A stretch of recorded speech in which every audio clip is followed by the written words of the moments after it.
Welcome to More Than Renovating, a renovate and real estate podcast. Our founder, Belinda Smith, talks to industry experts to provide you with the knowledge and information you need to make renovating for love and profit your reality. Belinda will also chat to some of her Renovation Mastery members, who are just everyday people doing extraordinary things, following their passions in the renovation and property space. So, let's jump straight into the episode. Enjoy.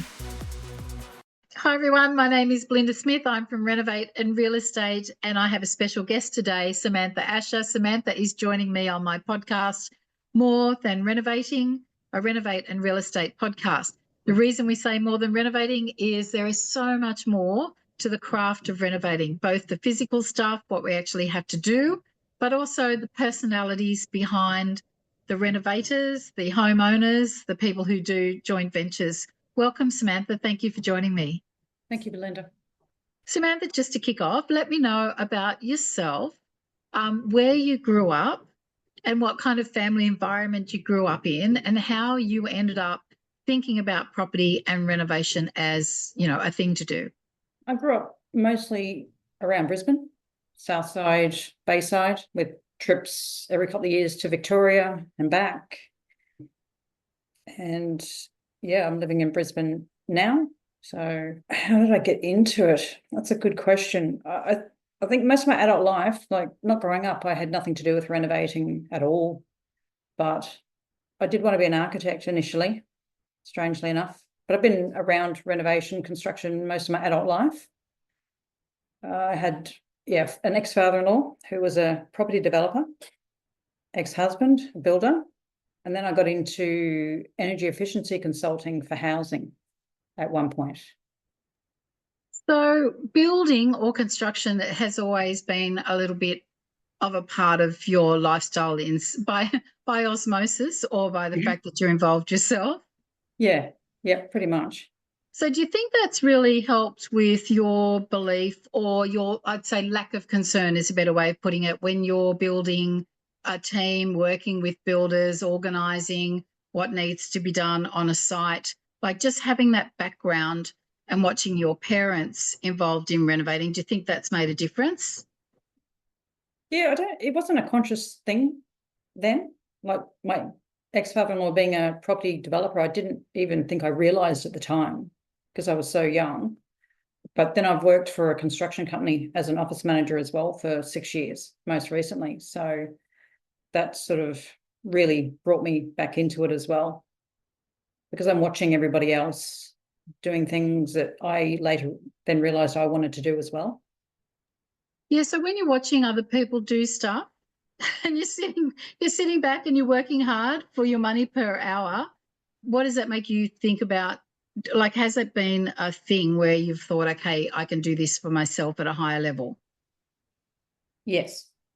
And you just see things and you go, I would have done that like that, or you know what I mean? You get to see so many different sides of things, and even doing quality assurance stuff like checking work and, being involved in defect type side of things is just all learning. And seeing what people do well, don't do well. Yeah. And so in those circumstances, were those properties coming to market, were they selling? Some yes and some no. So some of them were homeowners, some are investors. And did you, without a yes, no answer, did you observe people and the way that they interacted with trades as well and organised themselves on their own sites? Yeah, I have done quite a bit. So I've done that for myself as well, not just working in construction industry, but running trades and organising and scheduling myself. But then you've got that learning too of how to interact and what gets the best out of people. Yeah, that's a big thing. I think once you learn to get the best out of people, everything becomes easier. Or I think the trades and us as renovators just end up more in sync, and it's just less stressful and less complex. What excites you most about renovating? Oh, so many things. I think the end product. Just looking at something and going in and seeing what its form it's in now and knowing what it can be. and then you're almost putting it together in your head while you're there. You know, you see And orange bench tops or green, the old green bench tops, and go, oh, that's exciting. What can I do with that? anything's better than the orange and the green bench Yes, tops. Anything. yes. Yeah. So it's the excitement of the whole process, I think, for me, I find, because you're running around so much and getting so much done and organizing so many things. It's, for me, coming to the end of it is like, oh, it's finished, but yay, it looks great. Yeah. There's a lot of satisfaction in seeing the final product. There's also a lot of satisfaction, I think, in expressing creativity and putting it together. Like you said, what can I do with these bench tops? What can I do with this counter? Yeah. What splashback tiles am I going to use? Is anything daunting for you on a project? Initially, it was the quick decision making, wasn't quite my forte, I'll say. I like to process things and think it over a little bit, but you don't have a week when you're doing renovating to think about it. Sometimes it's like, I need an answer now. Yeah. So, yeah, that was a bit daunting initially. Having to think on your feet, having to make a number of fast decisions. Yeah, absolutely. And when I say a number of fast decisions, I think on any renovation site, those decisions or having to make those decisions, they're constant. They're throughout the project. Yeah, they definitely are. It's different from day to day and trade to trade. Do you like to DIY, and what are your DIY skills? It's a good question. I don't know if it's a skill, but putting flat packs together, That's a skill. kitchen flat packs. I don't know if it's a skill, but Or a game of I couldn't do it patience, one of before. the two. Yeah. Or I didn't know that I could do it before. I know, I was saying on our team meeting this morning how my husband's he's just over it now. He's over flat packing. Yeah. But luckily IKEA and a few places come with people who will do the flat packing for us now, which is awesome. But yeah, if you can do that, so that means that you could look at, say, a kitchen design plan and know that you can put a few cupboards together, or you can, insert the inserts inside a wardrobe, or just that is a skill, and that can save you some money on a renovation site. Yeah, absolutely. The other one I'd say is budgeting and even procurement. Yeah. Chasing things down that somebody might not have in stock and actually finding it. Yeah. Is it the thrill of the chase? Is it exciting, or is it frustrating? It's a bit of both. Yeah. Sometimes it's like when you're on that timeline and you're like, they say, don't have that. And it's like, oh, then it's frustrating. But then it is the thrill of the chase after that. You've got to hunt it down and get it done. I get frustrated when I fall in love with something that I see online that's quite expensive, and I think I'm going to chase this down and do it for less, and I can't find it anywhere. That's when I get frustrated. All right. So what do you like most about the whole process? Like if you had to pick the one thing, the whole process. So let's talk about a renovation flip, for example, the buying the property, the renovating, the styling it and having it look pretty at the end, like the final product, maybe even selling it or drawing out the equity or renting it out. Like what do you like most about that whole process? I think just organising like the trades mostly and getting everything, the schedule, just one thing after another with the least amount of delays and holdups. It feels like a big challenge. It's a, race to the finish if you've got a timeline and you're trying to stick to that timeline. Yeah, definitely. And you feel like you're keeping people shuffling along and you're constantly chasing up and saying, hey, Peter, you said you'd be here on Wednesday. We're still good to go. Or if there's rain delays, you've got to ring him up and say, hey, Peter, we're not ready for you now until the Thursday, Friday. It's those kinds of organising things on the fly, definitely challenging, but also I think that having that team, like building that team and building connections and new relationships, friendships, if you will, too. I think that when you start to build your team and you're dealing with them on more than one occasion, then that's really satisfying in itself as well. And people think about or associate working with builders as traumatic sometimes, or just lots of stress, and it can actually be the other way. Once you get yourself a really nice team, you're 3/4 of the way there. Yeah, it's good if you have that same respect and communication with each other. Yeah. If you have a team like that, it's really good. It makes things so much easier. Do you have any tips or tricks on how to keep your tradies happy and keeping on coming back? I think communication is definitely a big one. Yeah. Because, with interacting with them over time, it's apparent, as long as they know exactly what's going on and not having to do all the guesswork and wasting any time of their own either, because in effect, you're both running a business. Yeah, that's a good point. Yeah. It works for everybody. And it should work for everyone. And communication, I'm glad you mentioned that, because I think sometimes, tradies will react the way that we approach them, like they'll react accordingly. If you challenge them and if you're aggressive or angry or you're not patient, then obviously they're going to respond in a way that's appropriate to that. And I think communication is really key in renovating. I really do. Yeah. Has renovation changed your thinking? I think so, because it's more about learning as you go along what the pivotal points are. Like I've learned very much so to pivot and change at the drop of a hat. Yeah. Which I wouldn't have really had to do quite to that degree previously. If you've got a plumbing issue outside and you need to push everything out or change things or make a decision on the go. So that for me was a big change, having to make quick decisions. Yeah, it's funny. We're all wired a little bit differently. I can make decisions on the fly, and sometimes I'm not so concerned about something if it's not so perfect. But I also know that, and through working with a lot of our student groups, some people are perfectionists and they find it really hard to move on to the next thing, if what they're already working on isn't already like perfect and finished and packaged, and that can be problematic for them. And I see people who can't make a decision quickly and they procrastinate over every decision. And so that's the part of renovating that they find more challenging because they're not wired that way. So I think none of us are wired perfectly to do it all with ease. And I always think that we can work on the things that we don't do very efficiently and just get good enough at those things, knowing that we've got strengths in other areas that will carry us through.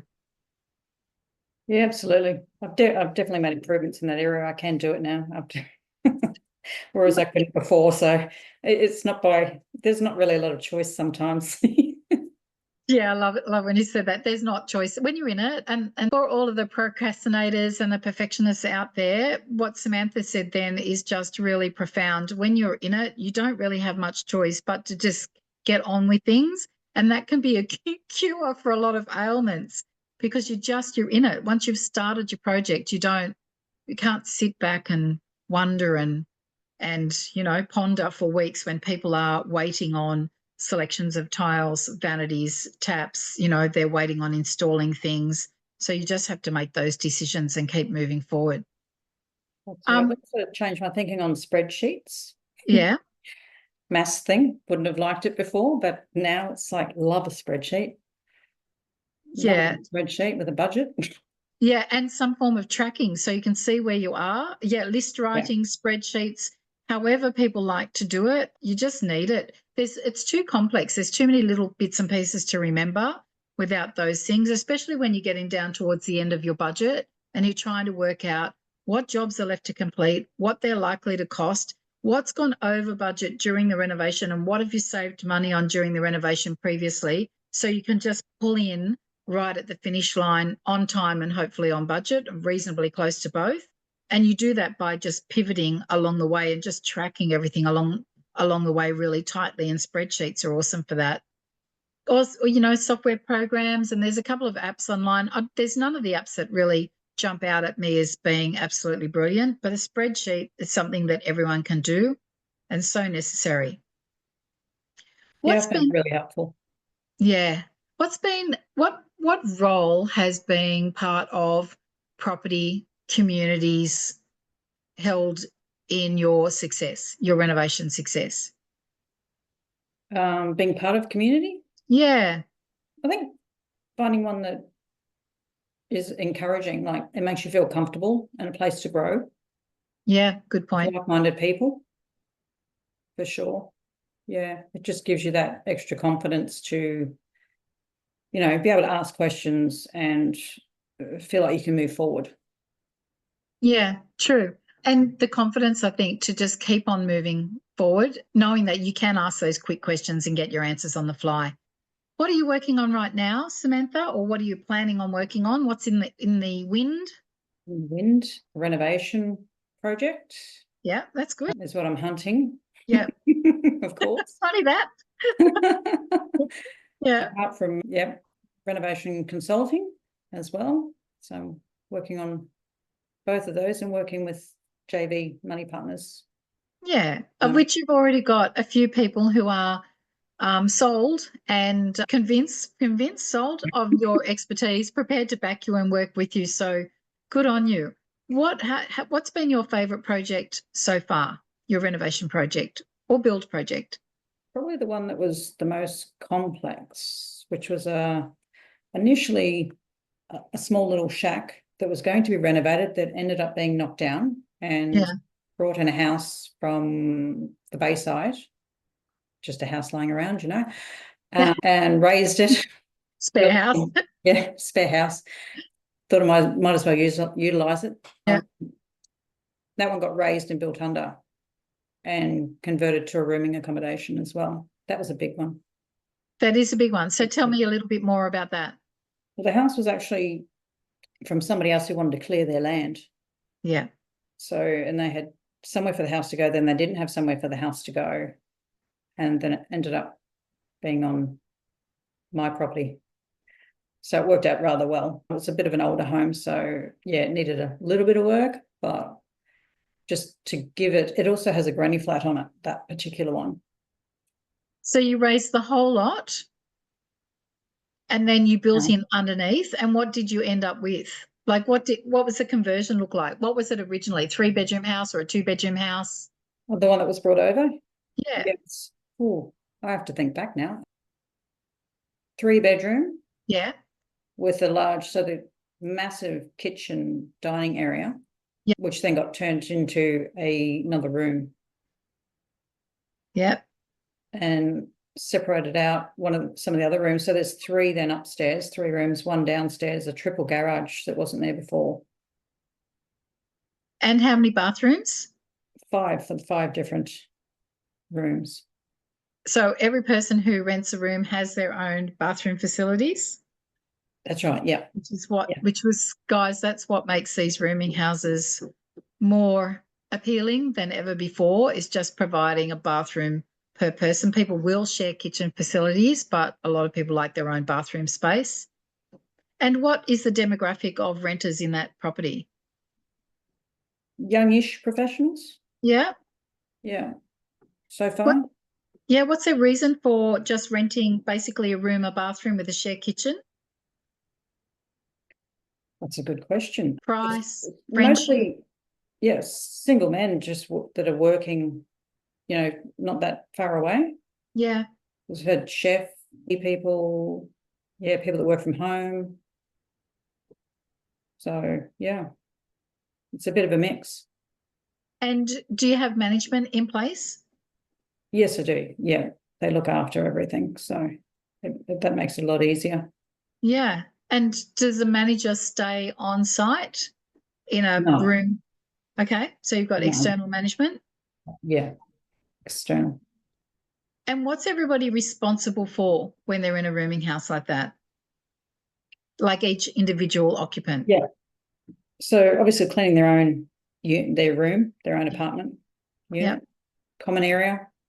Yeah. Generally, just basically clean up after yourself. And the laundry is a common area as well. So clean up after themselves with that. I mean, they get cleaned anyway on a regular basis, and putting bins out, things like that. Basic stuff that you would do anyway. What's the difference, do you think, in renting out that property room by room as opposed to doing a renovation on that property and renting that out as an entire house? Income? Yeah. Oh, income. You mean there's more, much more, Belinda? There's definitely better profit margin. Yeah. But obviously it's more work too, because it's 5 individual leases over one head lease. So there's a bit more effort and work involved. And each one has a kitchenette of their own as well. So it's adding all those extra bits and pieces in. Yeah. And bathrooms were required. Yeah, those extra kitchenettes are a great idea. I personally think that the only trouble you have with rooming houses is not the house or the facilities, it's the personalities. And so if you get the right people in there, fabulous, just fabulous. And that's up to your manager mostly. Yeah, that's exactly right. Been pretty lucky in that way so far, which has been good. What are your hopes and dreams with, like, moving forward, with the income that you've already been able to create through renovating, adding value to homes and, for example, this rooming house, the rental income from the rooming house, or co-share accommodation, or, like all sorts of different terms used for them. The old term used to be boarding house, but they've come a long way. So I'm glad they've changed that name, because that kind of conjures up that there's only rooms to be rented, when these new homes are a much, much better facility. Different category. Yeah, definitely. But moving forward, accumulating this rental income, what's your big goal? To build enough passive income for retirement for myself. Yeah. So to work and do renovations on my terms, I guess. So if I choose to retire, I can. And if I want to keep going, I can. It's just to have more flexibility as well. Work-life balance, as they say. Yeah, choice, and not have to be in a panic week by week. I think there's so much value to that when you can accumulate enough and get ahead enough. Yeah, definitely. And just having that time too to do the things you love to do, enjoy doing, and spending time with family and fur babies. Best family members. Yeah, they're the quietest ones. If there's a key learning you could share from your renovation history and also working with the community, but if there's one takeaway, what would that be? One takeaway. Oof. One key learning. One thing, Samantha.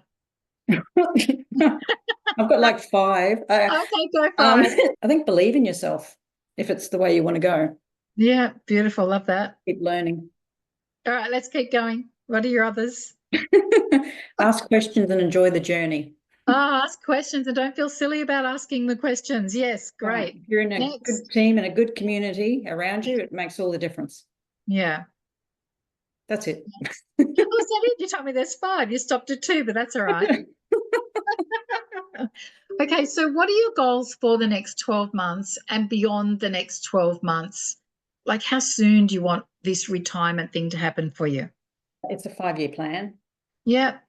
At this point. So just want to get into more properties, do more renovations, do some flips with joint venture partners, money partners, and also help out other people with the consultancy side of things, with investors, and helping them, I guess, in a way, do what I'm doing for myself as well.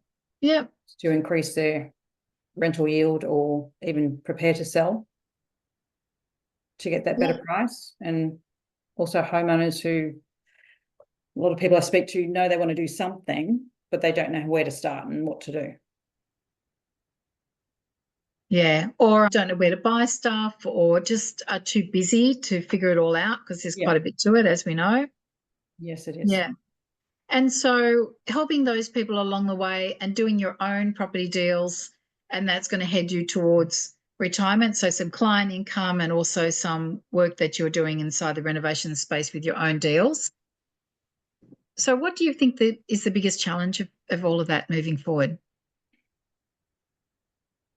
Probably, I guess, finding the right properties that I want to renovate, and getting all the JV stuff all together, and moving forward. Yeah, for sure. Especially finding those properties, finding the deals at the moment. It's a bit of a hustle. Guys, or my students, are managing to do it. But yeah, definitely there's some work involved in getting your foot on those deals. What area would you, if someone were to work with you or want to reach out to you, Samantha, what area would you like to cover? Say for a client project, say if people want to do they want to create a new bathroom or a new kitchen and they need your help on projects like that? Yeah, probably Brisbane. Yeah. Brisbane South Side would be ideal. Draw a circle. Tell me how far you're willing to travel. Brisbane, inside, how many hours? An hour and a half, 90 minutes. Yeah, about that. Yeah. About that. I've done the Gold Coast. That was about an hour away. Yeah. Yeah, in that horrible traffic on that main road that they built. I stayed there for that one night. Yeah. And so from my perspective, it's been really nice to watch you inside our community.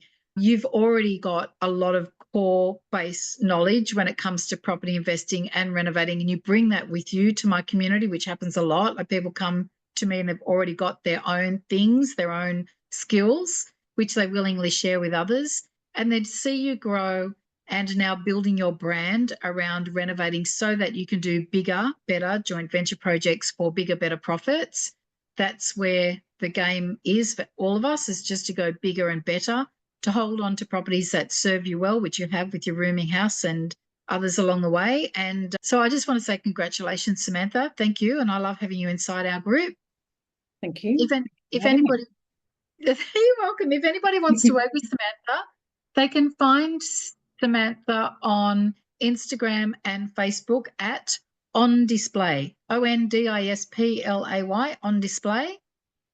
Website coming soon at ondisplay.com.au. By the time this is live, the website might already be up. If you're having difficulty finding Samantha, you are so welcome to contact me and I can put you in direct touch with Samantha. Email info@ondisplay.com.au for Samantha. And so if anything about this conversation has resonated with you, if you're out there and you've got some money and you want somebody to do a joint venture flip for you, or if you're a seller of a property or you've got an unrenovated property and you're feeling overwhelmed about putting that to market and you want someone to help you with that, then contact Samantha, especially if you're in the Brisbane area or 90 minutes or less. Yeah, brilliant. Thanks, Samantha. Okay, thanks, Belinda.